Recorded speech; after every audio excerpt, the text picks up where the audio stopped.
शिवसैनिक, महिला आघाडी, युवा सेना यांचा मेळावा होतोय।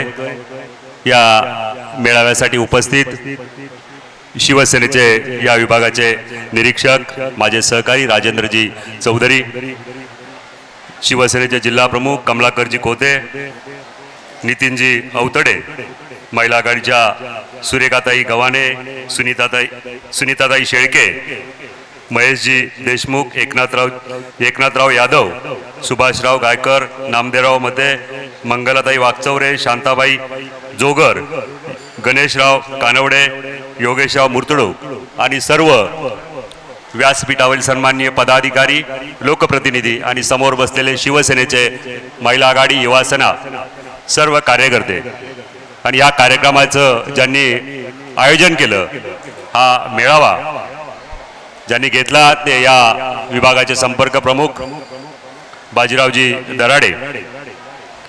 गेले 1.5-2 वर्ष मी असेल, राजेंद्रजी चौधरी असेल, सातत्याने या विभागामध्ये अहिल्यानगर, शिर्डी नगर या विभागामध्ये येत असतो। पण खऱ्या अर्थाने आज हा मेळावा बघितल्यावरती वाटतंय आजही अहिल्यानगरची शिवसेना जिवंत आहे आणि एवढे मोठे शिवसैनिक मोठ्या संख्येने उपस्थित राहिले। आमची नेहमी खंत असायची की अहिल्यानगरला, शिर्डीला, अकोल्याला गेल्यावरती शिवसैनिक शोधावे लागतात, पण तो आमचा जो नेहमीचा मुद्दा होता तो आपण सर्व लोकांनी खोडून काढला। खऱ्या अर्थाने लोकसभेनंतर पहिल्या सर्व मंडळी आपण सगळे एकत्र आली। आपल्या सर्वांचं मी या ठिकाणी अभिनंदन करतो, स्वागत करतो। महाराष्ट्र राज्याचे संवेदनशील लाडके मुख्यमंत्री आणि शिवसेना पक्षाचे नेते एकनाथजी शिंदेसाहेब यांच्या नेतृत्वाखाली काम करत असताना माननीय युवा नेते खासदार श्रीकांतजी शिंदेसाहेब, आपल्याला माहिती आहे की पुढच्या काही काळामध्ये विधानसभेच्या निवडणुका येऊ घातल्या आहेत। 1 महिन्याच्या पुढच्या 2 दिवसामध्ये आचारसंहिता लागेल, 2-3 दिवसामध्ये, आणि खऱ्या अर्थाने निवडणुकीला रंग त्या ठिकाणी या सुरुवात होणार आहे। मी आणि श्रीकांतजी शिंदेसाहेब जनसंवाद यात्रेच्या निमित्ताने संपूर्ण महाराष्ट्राचा दौरा गेले 15 ते 20 दिवस सातत्याने आम्ही करतोय। उत्तर महाराष्ट्रामधील जळगावमधून तो दौरा सुरू झाला। जळगाव असेल, नंदुरबार असेल, धुळे असेल, नाशिक असेल, नगरचा त्या ठिकाणी तेव्हा शिर्डीला दौरा झाला। त्याच्यानंतर संभाजीनगर, पश्चिम महाराष्ट्र आणि काल परवा विदर्भामध्ये, मराठवाड्यामध्ये हे ठिकाणी दौरे त्या ठिकाणी झाले। आणि ज्या ज्या ठिकाणी आम्ही जातोय त्या ठिकाणी प्रचंड मोठ्या प्रमाणात माननीय मुख्यमंत्री महोदयांचं आणि श्रीकांतजी शिंदे साहेबांचं त्या ठिकाणी स्वागत त्या ठिकाणी होतंय। एवढ्या मोठ्या प्रमाणात आतापर्यंत महाराष्ट्राच्या इतिहासामध्ये एवढं काम करणारा मुख्यमंत्री कोणी त्या ठिकाणी पाहिला नाही। दिवसाचे 16 तास, 18 तास, 20-20 तास हा माणूस त्या ठिकाणी काम करतोय। अनेक कल्याणकारी योजना त्या ठिकाणी आणल्या। शेतकऱ्यांसाठी 7.5 HP पर्यंत वीज बिल मोफत। आजही माझे शेतकरी बांधव या ठिकाणी उभे आहे। खरोखर 0 बिल आजपर्यंत आपण कधी पाहिलं नव्हतं, पण 7.5 HP पर्यंत हे वीज बिल माफ करण्याचं त्या ठिकाणी काम माननीय मुख्यमंत्री महोदयांच्या नेतृत्वाखाली त्या ठिकाणी या माहिती सरकारने केलं। लाडकी बहीण योजना ही जेव्हा सुरू केली तेव्हा त्याचंही त्या ठिकाणी राजकारण केलं गेलं। निवडणुका डोळ्यासमोर ठेवून त्या ठिकाणी ही योजना त्या ठिकाणी आणली। परंतु या त्यांना हे सांगू इच्छितो की गेल्या 1.5-2 वर्षाच्या काळामध्ये टप्प्याटप्प्याने लाडकी बहीण योजनेच्या अगोदरही विविध योजना त्या ठिकाणी आणल्या आणि ही योजना जेव्हा आली तेव्हा त्याचा अपभ्रम पसरवला गेला की ही योजना पैसे येणार नाही, फक्त कागदावरती ही योजना असेल। परंतु फॉर्म भरले गेले, माझ्या लाडक्या बहिणींना पैसे आले, पैशांचे मेसेज आले ना सगळ्यांना, आपल्याला कुणाकोणाला पैशाचे मेसेज आलेत, कुणाकोणाला पैसे मिळाले अकाउंटला, सगळ्यांना पैसे मिळाले, हात वरती करा कुणाकोणाला पैसे मिळाले। सगळ्यांना पैसे मिळाले।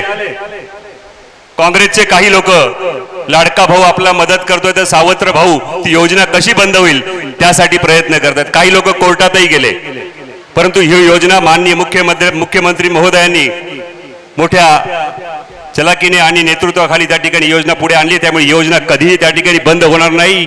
आपण माय भगिनी त्या लाडक्या भावाच्या पाठीमागे जर ठामपणे उभा राहिला तर आज ते काही 1500 रुपये आपल्याला मिळतोय, भविष्यामध्ये 2000 आणि 2500, 3000च्या पुढे ही रक्कम त्या ठिकाणी भविष्यात गेल्याशिवाय राहणार नाही। वेगळे माणसं कोर्टात जातात, वेगवेगळे रोजच काहीतरी सांगितलं जातं की या योजनेमुळे राज्याच्या तिजोरीवरती विपरीत असा परिणाम होतोय। परंतु ही योजना जेव्हा माननीय मुख्यमंत्री महोदयांनी आणली त्याची संपूर्ण तरतूद पुढचे काही महिने पैसे मिळतील याची तरतूद त्या ठिकाणी त्यांनी केली। आचारसंहिता लागल्यानंतर त्या ठिकाणी पैसे येण्यात अडचण नको म्हणून आचारसंहितेच्या काळातले नोव्हेंबरचे पैसे सुद्धा ऑक्टोबर महिन्यामध्ये त्या ठिकाणी देण्याचं मान्य केलं। अशा विविध योजना महायुतीच्या सरकारच्या माध्यमातून माननीय मुख्यमंत्री महोदयांनी त्या ठिकाणी घेतले। आता सुद्धा आपण राजेंद्र चौधरी साहेबांनी सांगितलं की पुन्हा एकदा आपला माननीय मुख्यमंत्री एकनाथजी शिंदे साहेब यांना मुख्यमंत्री म्हणून जर पुन्हा पाहायचं असेल तर पुन्हा प्रत्येक सीट जी आहे प्रत्येक जागा ही अत्यंत महत्त्वाची आहे। प्रत्येक आमदार महायुतीचा निवडून येणं तेवढाच महत्त्वाचा आहे। मला माहिती आहे की लोकसभेच्या निवडणुकीच्या वेळेस ज्या काही घटना घडल्या काही लोकांवरती आम्ही विश्वास ठेवला,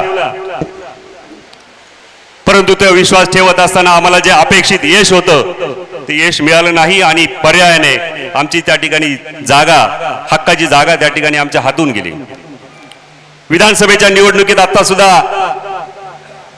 जेव्हा निवडणुकीला सामोरे जाऊ तेव्हा विधानसभेच्या सर्व समन्वयकांच्या नेमणूक आम्ही 2 दिवसापूर्वी त्या ठिकाणी केल्या आणि ज्या ज्या ठिकाणी शिवसेना लढते आहे, भारतीय जनता पार्टी लढते, राष्ट्रवादी पवार अजितदादांकडनं काही निवडणुका लढते, प्रत्येकाचा एक एक विधानसभेसाठी एक समन्वय त्या ठिकाणी नेमला आहे आणि ह्या मतदारसंघातून सुद्धा आताच आपण सत्कार केला, बाजीरावजी दराडे साहेब यांची त्या ठिकाणी नियुक्ती केली। जो उमेदवार निवडणूक लढवतोय त्या उमेदवाराला जे समन्वयक नेमलेले आहे त्यांच्याशी समन्वय साधावाच लागेल। जर त्यांनी समन्वय नाही साधला तर पर्यायाने ती जबाबदारी महायुती म्हणून आमची राहणार नाही।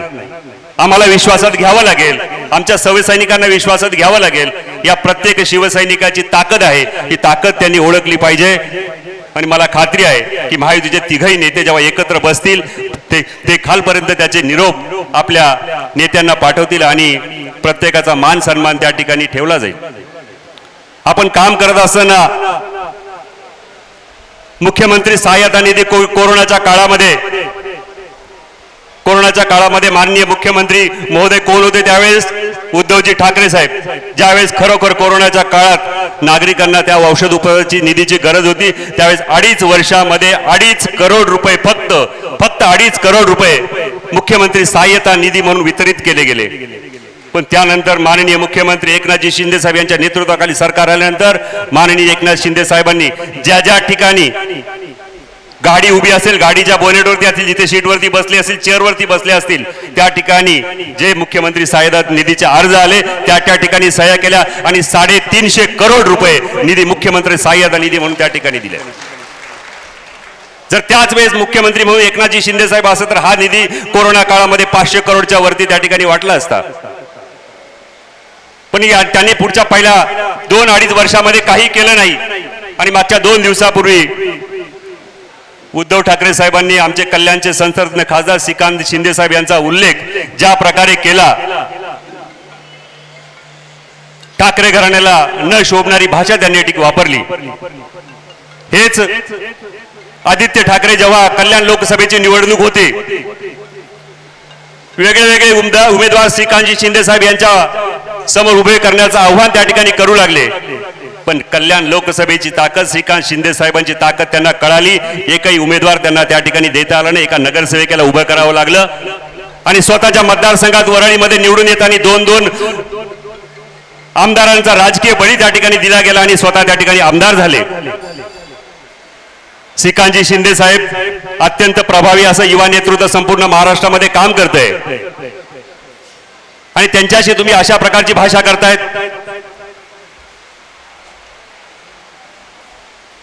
आपल्याला पुन्हा एकदा या सर्व याचा विचार करायला लागेल आणि दराडे साहेबांनी बोलता बोलता काही या ठिकाणी खंत व्यक्त केल्या, पण दराडे साहेब घाबरू नका, आम्ही तुमच्या बरोबर आहोत। प्रत्येक सैनिकाचा मान सन्मान ठेवला जाईल अशी आम्ही तरतूद त्या ठिकाणी करू आणि आपल्याला सुद्धा विनंती आहे की ही निवडणूक तर होऊन जाईल, परंतु खऱ्या अर्थाने पुढच्या निवडणुका आहे स्थानिक स्वराज्य संस्थांच्या निवडणुका आहे, ही निवडणूक कार्यकर्त्यांची निवडणूक आहे। आतापासून प्रत्येक कार्यकर्त्याला पाठबळ द्या आणि जिल्हा परिषद, पंचायत समिती, नगर परिषद प्रत्येक ठिकाणी हा शिवसेनेचा भगवा त्या ठिकाणी फडकला पाहिजे आणि शिवसेनेचे पक्षप्रमुख माननीय एकनाथजी शिंदे साहेब यांना अपेक्षित असलेलं यश या अकोला तालुक्यातून देण्याची जबाबदारी आपल्या सर्व जिल्हा प्रमुख आणि संपर्क प्रमुखांची आहे। मी जेव्हा या ठिकाणी या कार्यक्रम झाल्यानंतर जेव्हा मुंबईमध्ये श्रीकांतजी शिंदे साहेबांनी मुख्यमंत्री महोदयांना भेटेल तेव्हा मी सांगेल, साहेब नगर आणि अकोल्याची शिवसेना आता बदलते. पुढच्या ज्या निवडणुका होतील, जिल्हा परिषदा, पंचायत समित्या, स्थानिक स्वराज्य संस्था, त्या ठिकाणी प्रत्येक शिवसैनिक हा आपला तळागाळातील कार्यकर्ता आपल्या शिवसैनिकाला निवडून आणल्याशिवाय त्या ठिकाणी राहणार नाही. खरं तर आज अनेक कार्यक्रम होते. मागच्या 3 दिवस आम्ही विदर्भ मराठवाड्याच्या दौऱ्यावरती होतो. परवा आम्ही पहाटे आलो. आपली काही मंडळी दिवसभर त्या ठिकाणी होते. मुख्यमंत्री महोदय आपल्या 11-11:30 वाजता भेटले आणि आज पुन्हा ती मंडळी तिथे आली. आपण ही सर्व दोन्ही जिल्हा प्रमुख आणि संपर्क प्रमुख या ठिकाणी नसताना सुद्धा आपण एवढ्या मोठ्या संख्येने उपस्थित राहिला. खरं तर आपल्या सर्व सहकाऱ्यांचं मी अभिनंदन करतो की आपण हे सर्व नेते मंडळी असताना आपण चांगल्या प्रकारे या ठिकाणी काम केलं आणि अशी एवढी मोठी सभा या ठिकाणी झाली. मी प्रत्येक शिवसैनिकाच्या पाठीमागे, शिवसैनिकाच्या पाठीमागे ठामपणे उभा राहील एवढी आपल्या सर्वांना आम्ही खात्री देतो आणि थांबतो. जय हिंद, जय महाराष्ट्र. धन्यवाद.